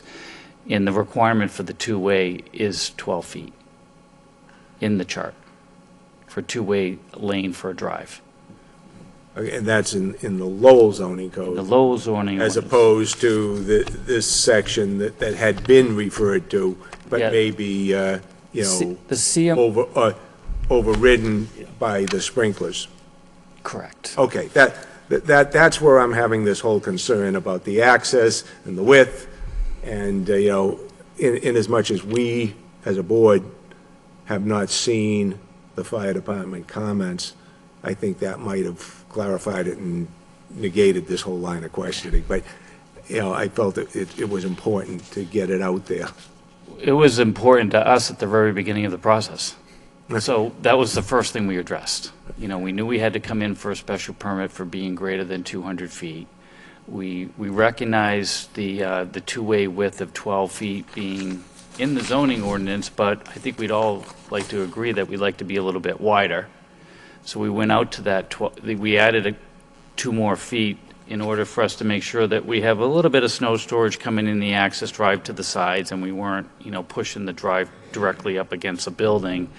And then part of that discussion, again, I'm repeating myself, but the parking area that we had with the 4 spaces behind the building was pushed back so that you have a pullout. And we, when I do private drives in some of the rural towns and everything, it's, like every 300 or 400 feet, we'll have a pullout area so that if a car's coming the other way, that people have room to pull over in case it's bigger vehicles than are normally encountered on an access drive. So, but that was the first thing that we were focused on when we were laying out the project. We had one layout where we had the townhouses, or the duplexes, facing to the right. And then you would have, had a wider access drive that could have been 20 feet wide. It wouldn't have looked as nice as the way that we have it laid out right now, but we went through. I recall discussions of that, being referred to before I was on the board, Okay. and I know there were a lot of properties that were built that way, and that Yeah. was, less than desirable. Yeah, so, we ended up with this layout. We weren't trying to rush the layout.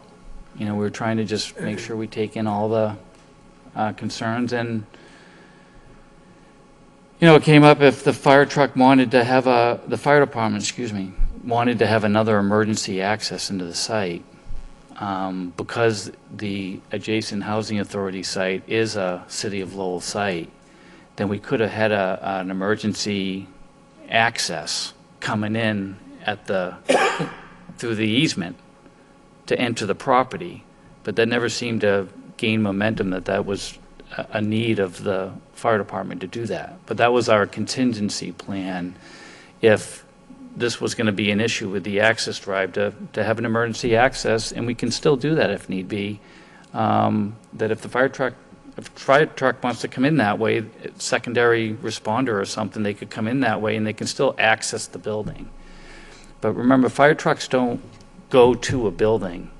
They stage themselves away from buildings and then they approach the buildings appropriately, okay? And we feel as though that a fire truck, if they were to come in, have that wider access lane in front of, between the two duplexes in case there's an emergency there.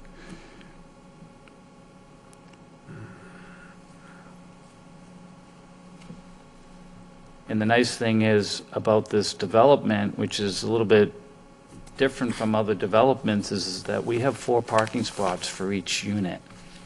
So we don't Parking feel. is no issue as Right. That's not an issue. That sometimes becomes an issue, right? You're trying to leave the access drive clear and you don't have enough parking and, everyone's coming over for the Super Bowl.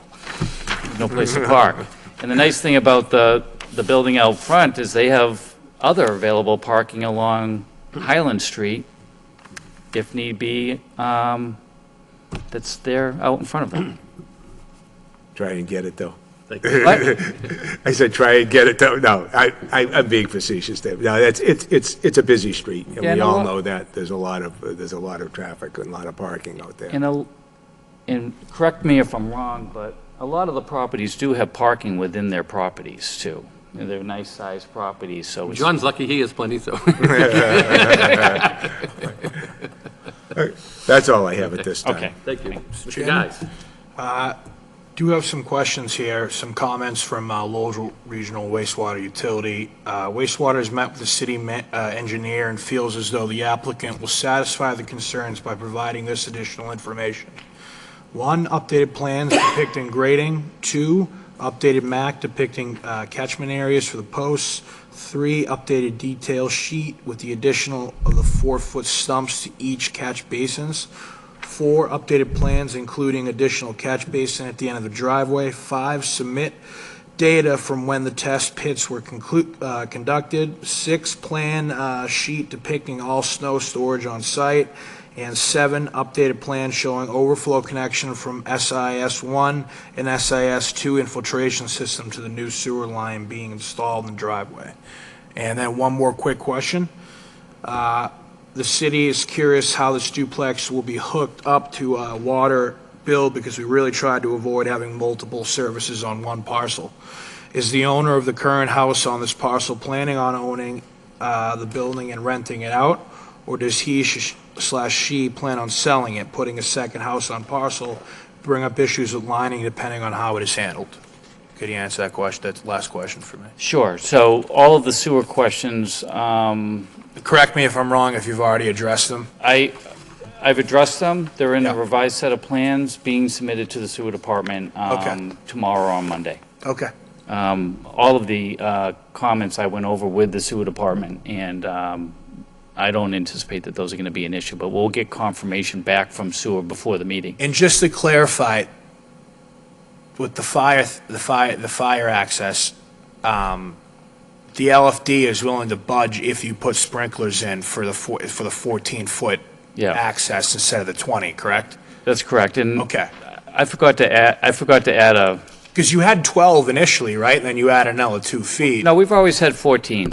14, okay, all right. But I forgot to add an important component, but we're going to have a hydrant at the end of the street. Okay. Okay, so we're bringing in a full line Yes. with a hydrant. I saw that too, yeah. That full line is going to be a 6-inch line. We're going to talk to the water department about how they want to do the water valves and the gates off of that line, but that line will be able to be flushed out through the hydrant. So at this moment, do you feel comfortable going to a vote, or would you like to No, continue the matter? we've generally, we want to meet with the neighbor. Okay. We're going to we're going to give the plans to the sewer department. We'll All get right. things buttoned up. We'll get Yeah. some comments back or confirmation from the fire department. Because it's related- come a long way since we had the pre-application hearing. It's already, I applaud you on that, so. Yeah, so, you've come a long way. we're going to request a continuance. Yep. And vet out those different issues, get confirmation from the fire department. Okay. See if DPD has any additional comments related to the width of the access drive. All right, that's all I got. Thank you. Okay, Thank you very great, much. thanks. Mr. Fischett? Thank you, Mr. Chairman. So Matt comes back to, I don't think we've actually made a lot of progress from the last meeting as far as, I mean, it basically sits on the site the way it was presented at the pre-application hearing. And one of the concerns that I had was the cohesiveness of the development in the estate, and looking at the primary home that's right on Highland Street. And this is more of a, I mean, it's a condo development, and you would think of it more as a, again, a cohesive estate. And, you know, I think of it as what is it, the Appleton, you know, the Appleton Company Agent's House. I think it is the, you know, Appleton Company Estates, or however you would view something like that. But even in the criteria for the application, you know, I'm looking at the responses that were submitted under neighborhood character. How does this project protect and enhance the character of the existing neighborhood? Successful projects should reflect the density, the urban design, the setbacks, height, and landscape elements. And again, I think what you've come up with is, in and of itself, is not unattractive. I mean, if this was being built on a vacant lot, I don't see how this relates to the main structure that will be on that site, which is the original home. And then, is the project consistent with the character, materials, and scale of buildings in the vicinity? You know, once again, I'm looking at the home that will be part of this condo development in the original home at 42 Highland. I'm looking at the abutters, their home that's right next door. In continuing home, Mr. McDonough's property right on Highland Street. And I will not say, because we've gone through this with developers on other neighborhoods, the apartment buildings do not identify the character of the neighborhood. Right? They're an aberration that's there. And unfortunately, they're there amongst those homes. It just doesn't fit, to be honest with you. So, you know, we're in a unique situation, similar to the first project that was here this evening. This is subject to historic board approval. You know, I think that at pre-application, it was unclear whether it was just subject to design review or historic board approval. I was hoping it was design review, because that would take place prior to our public hearing, so that we would know exactly what the comments were and what exactly the desire was of the planning department, as well as Mr. Stoll, and also I do know they do engage the architect from the national parks. It appears, based on the correspondence that we received, you will be going before the historic board? That's correct. Is that correct? So, at the end of the day, they have jurisdiction over the final look of this site, which I find puts us in a very precarious position. And I don't like the idea we just wash our hands and say, well, we weren't responsible how it looked. Because it is, the criteria for the special permit is neighborhood characters. Right. So, and I think it's a unique opportunity. I think this is a fantastic home. This is really quite a piece of real estate. And I did walk back there, and I was just completely impressed with the property that's there.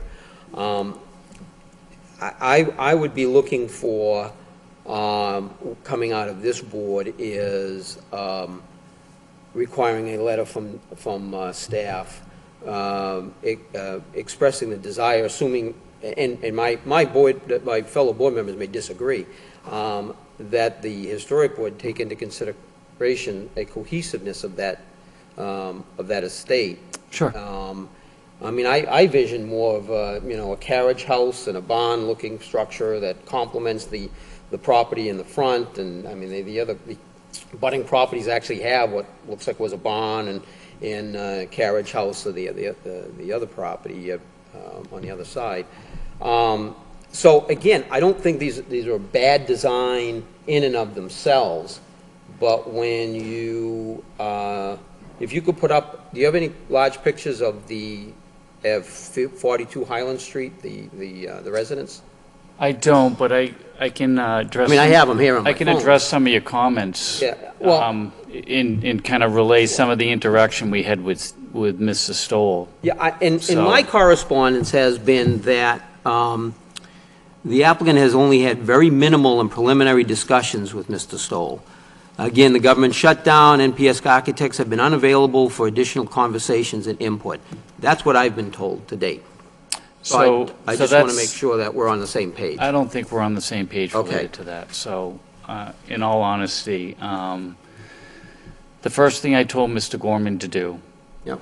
was to sit down with me and Steve Stoll and go over what Steve would envision back here in the back rear here. Now, we know that the goal is to preserve that existing building, which Mr. Gorman's already gone forward, and he's going to completely preserve the look and feel of that building. And I commend him for that. So when you're walking down Highland Street, you're going to see that building, and it's going to be just like it was. And then we started getting into the rear of the property related to different configurations and different styles of development. And if I'm not mistaken, we met with Mrs. Steve Stoll 3 times related to going over the design of these duplexes. And, we've added dormers, we've added overhangs, we've added, if you could say, if you look at the front of those garage, barn door elements. We've added some small gables above the front entranceway. We've added overhangs and gables and windows off to the side, so it's not looking like a flat box along the side. It's got some overhang on the side here. To the right? Yeah, right here. We have an overhang coming off the front of the garage. There's a lot of architectural elements that make the building better than it originally was. So after we got done with the preliminary meeting, taking specifically your concerns about the design style, we went back and said to Steve, should we be completely redesigning this, or we should be adapting off of the original design? And that's what we were doing with Steve. We have these goose lamps that are coming down off the front of the building, which are a barn-style type of architectural element. So we've been trying to do that with Steve Stoll, knowing that we really needed him, we thought, as the design review, not taking your comments and putting them aside, but at the end of the day, I got to go in front of them, and they're going to approve this project. Right. And we did the same thing with Mr. McDonough's duplex that he has behind his house, which is, I'm not going to say it's similar to this, but it's more. I actually have pictures of it. It's more farmer's porch on the front, and, no offense, but. Yeah. That came before us. No offense, but I think that this has got, a lot of improvements to that design. No offense, Mr. McDonough. So, but there's been a lot of thought and design put into this building to make it serve the purposes that Steve Stoll and the historic department are going to be looking for when we go in front of them with this building. When you move back into the back of that neighborhood, it gets a little bit, more residential in the way of the size and scope of the buildings when you start to get in the back of the property. So, yes, this is not a streetscape building, closer to the road, more stately, old historic home, but it's pushed back in that this style, I think, is indicative of some of the neighborhoods that are in and around the rear of the property. Yeah, and again, keep it in perspective. We don't have the final say on how that's going to look. Yeah. So it is going to be the historic board, but I just want to make sure that at least my concerns are passed on, that I just feel there needs to be a cohesiveness. Yeah. It's a one condo development, so again, they have to take that into consideration. So I'm not the chairman, but I see you want to speak. Go ahead. Hi, it's kind of late to come up and say anything. I'm Rowena Hermer, so I'm the wife and we're abutters. So I just want to go on the record saying that it is a concern.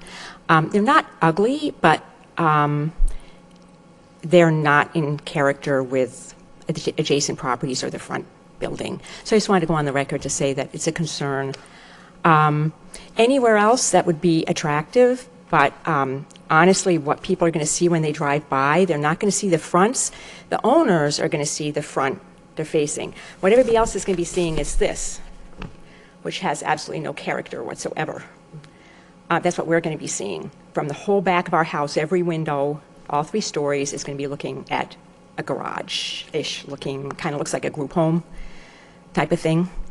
And I don't know what we can do about that. I don't want to, you know, I don't know if there's anything you can do about that. It's full of gables and things like that, which no, house has. Well, there's a lot you can do about it. It's just unfortunately, we don't have the say here at this Right. board. So I just didn't know if there's something a little bit about the character of these lines, or something could be changed. I don't know if we even want to talk about that here. A lot of work has gone into planning this already. Unfortunately, we weren't part of any of that, and we are the ones that are going to be living with this. The rest, it's going to directly affect the value of our property directly. But that's why we have public hearings. I've been at your end, and they have the public hearings. Well, a lot of work put into it, but that's why we have the public hearings. We notify the abutters, and then that's, decision has to be made. So I would encourage you, from that perspective, to voice that opinion at the historic board. That'll be a public hearing. And I just think, especially when we're, one could argue it's an infill project. And I just think we have to be sensitive. And again, in and of itself, if you were building that on the vacant lot, that's actually an attractive-looking building. If that was facing the street in an appropriate neighborhood, I think that would look great. I just don't know, based on trying to come up with an estate of a historic home where it's all part of one condominium association, where that complements the character of the neighborhood. And so I have an issue from the special permit perspective with us. I think it comes with a caveat that, unfortunately, we have to defer to the historic board. I certainly want to go on record. I don't think it complements the character of the neighborhood. Thank you. Thank you for hearing me. Completely understood, Mr. Fischette. Well, we didn't want to make the building too tall and make it more stately and... No, but again, something that looked like a carriage house that went with that property, something that looked like the carriage house and the stable that looked at that, with that property, and then had, and again, I'm not the expert, I wish I had a vote, but I don't.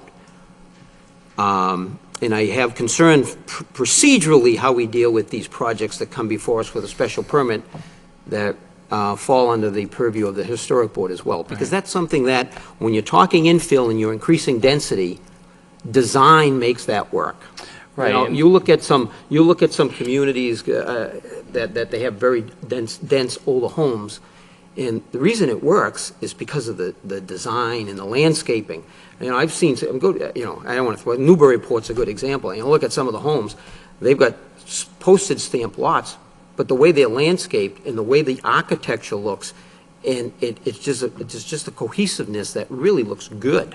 So. Right, and again, the existing building, in a lot of those homes, I've done some work in Newburyport, and a lot of those buildings are right on the main roads, and they look beautiful out front. They are very ornate.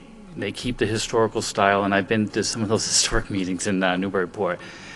And we're going to fully restore that existing building the way that it is meant to be, and it's going to, you're going to take 100 or so old building, and it's going to be fully restored.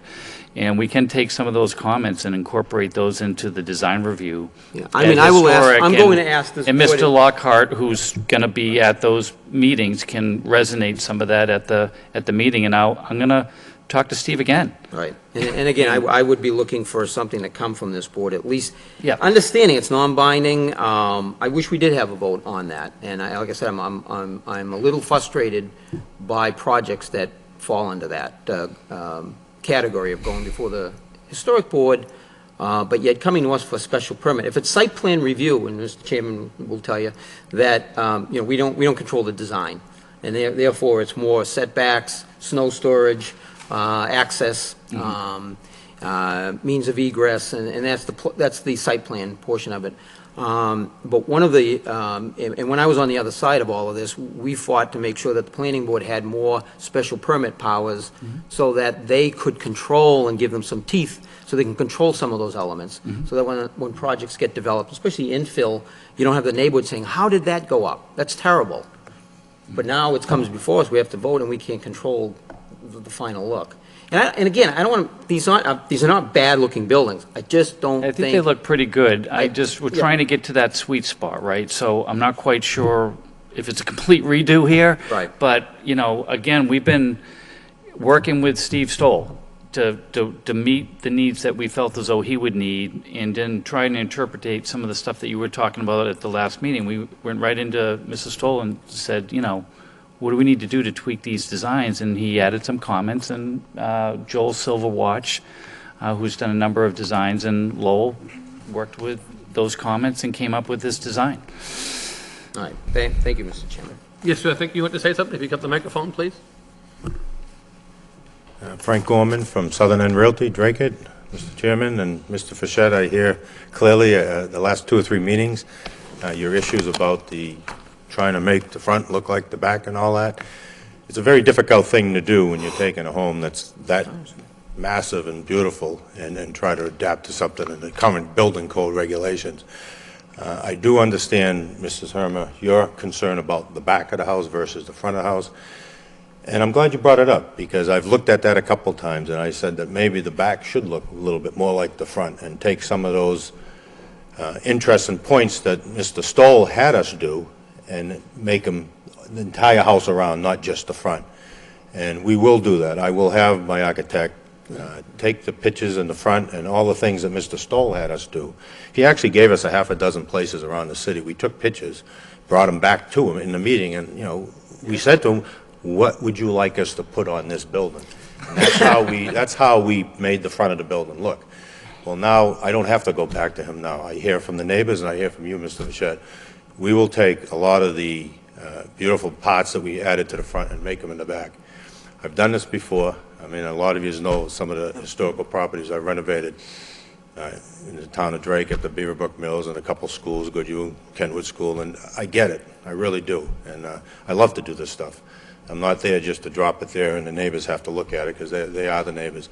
We will have something for you before we have our neighborhood meeting.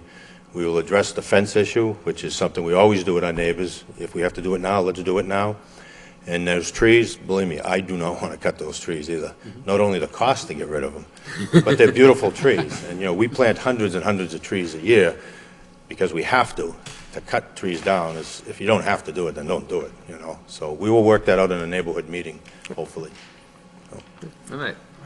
So I'll make a motion that we continue the matter to February 4th. That's the date? Yep, that'd be great. Thank you. Second. Motion's made. Second, all in favor? Aye. Aye. Then motion carries. So, thank you, everyone, and thanks for all your input. Thank you. It's always good to hear the input, because we always want to get the better project that's best for everybody. And the more input we have, the more informed we are to make the better decision. So we thank you all for coming this evening. Thank you very much. Yeah.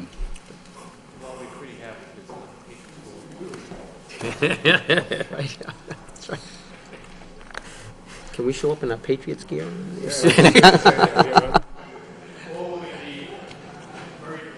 would be nice, yes, definitely. Might be easier to get right. Sure, definitely. Last year, I was... Which house you are? You're behind that. Right, behind him is the little garage there, and then directly in front of him is my home. Just give me, and I'll make sure. What days are best for you? First of all, days good or nights? Nights are tough. Well, I work all day, so it would have